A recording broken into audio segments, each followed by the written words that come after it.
നമസ്കാരം, press line ന്യൂസിലേക്ക് സ്വാഗതം. വധശിക്ഷയ്ക്ക് വിധിക്കപ്പെട്ട് സൗദി ജയിലിൽ കഴിയുന്ന കോഴിക്കോട് കോടമ്പുഴ സ്വദേശി അബ്ദുൾ റഹീമിനായി ലോകമാകെയുള്ള മലയാളികളുടെ സ്നേഹം ഒഴുകിയെത്തിയപ്പോൾ മോചനത്തിനായുള്ള ദയാധന സമാഹരണമെന്ന ലക്ഷ്യം യാഥാർത്ഥ്യമായത് ഏവർക്കും അറിയാം.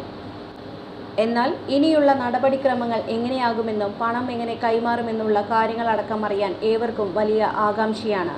34 കോടി എന്ന വലിയ പ്രതിസന്ധി മലയാളികളുടെ സ്നേഹത്തിന് മുന്നിൽ വഴിമാറിയപ്പോൾ ഇനി മോചനം യാഥാർത്ഥ്യമാക്കാനുള്ള കടമ്പകൾ മാത്രമാണ് മുന്നിലുള്ളത്. ഇനി മോചനത്തിനായുള്ള ശ്രമമാണ് സൗദിയിൽ നടക്കുക. ഇതിനായി ഇന്ത്യൻ എംബസി ഉദ്യോഗസ്ഥൻ യൂസഫ് കാക്കഞ്ചേരി കുടുംബത്തിന്റെ വക്കീലുമായുള്ള കൂടിക്കാഴ്ചയ്ക്ക് അനുമതി തേടിക്കഴിഞ്ഞു.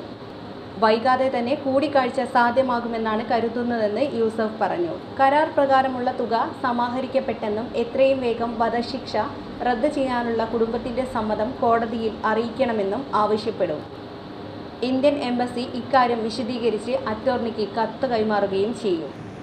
ദിയാധനം വാങ്ങി റഹീമിന് മാപ്പ് നൽകിയെന്ന കുടുംബത്തിന്റെ സമ്മതം അറ്റോർണി കോടതിയിൽ അറിയിക്കുന്നതോടെ കോടതി വധശിക്ഷ റദ്ദ് ചെയ്ത് ഉത്തരവ് പുറപ്പെടുവിക്കും.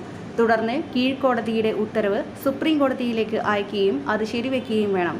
അതോടെ ആദ്യ കടമ്പ പൂർത്തിയാകും. തുടർന്ന് 1.5 കോടി സൗദി റിയാലിന്റെ ചെക്ക് എൻഫോഴ്സ്മെന്റ് കോടതിയിൽ സമർപ്പിക്കും. അതോടെ ജയിൽ മോചനത്തിനുള്ള രേഖകളും നീക്കും. കോടതി ആവശ്യപ്പെടുന്ന രേഖകൾ നൽകി നടപടിക്രമങ്ങൾ പൂർത്തിയാക്കിയാൽ ജയിൽ മോചനവും അതിവേഗം സാധ്യമാകും.